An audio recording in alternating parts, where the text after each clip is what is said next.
বন্ধুরা, আমরা আছি রানীনগর বাহাদুরপুর জলপাইগুড়ি। ক্লিংকার খালি করে দাঁড়িয়ে আছি। আর বাবু, আমার যে অ্যাসিস্ট্যান্ট আছে, হেল্পার, বেচারা গরমে রান্না করছে বাস স্টপেজে। কি মন হলো যে একটা কিনলে জল 1 লিটার আর স্প্রাইট কিনে নিয়ে এলাম। তো খাওয়া দাওয়া করবো, জলটা খাবো, আর খাওয়া দাওয়া করার পর স্প্রাইটটা খাবো।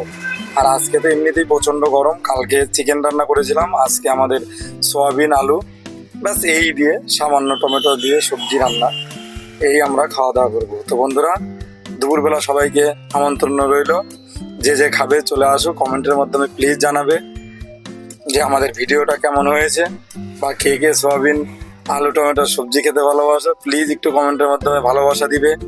তোমাদের ভালোবাসায় একান্তই আমাদের প্রয়োজন। তোমাদের আশীর্বাদ ছাড়া আমরা চলতে পারবো না। আর দেখো, আমরা খাওয়া দাওয়া করছি, দেখতেই পাচ্ছ কতটা ঘাম হচ্ছে। আর ভাই ঠান্ডা জল খেয়ে খুব খুশি, এই জন্যে যে প্রচণ্ড গরম, তো খুব ভালো লাগছে। তো ভাইকে বললাম স্প্রাইটটা খাও তো কেমন লাগছে। তো ভাইও বলছে হ্যাঁ, স্প্রাইটটা খেয়ে দাদা খুব ভালো লাগছে। তো যাই হোক, শান্তি তো দরকার, মনের শান্তি বা তৃপ্তি, এটা খুবই দরকার। আমি নিজেও খেলাম ঠান্ডা জল বা স্প্রাইটটা, খুবই ভালো লাগলো, সুন্দর লাগলো। আর ভিডিওটার সঙ্গে জুড়ে থাকার জন্য সবাইকে অসংখ্য অসংখ্য ধন্যবাদ বা অভিনন্দন। All fave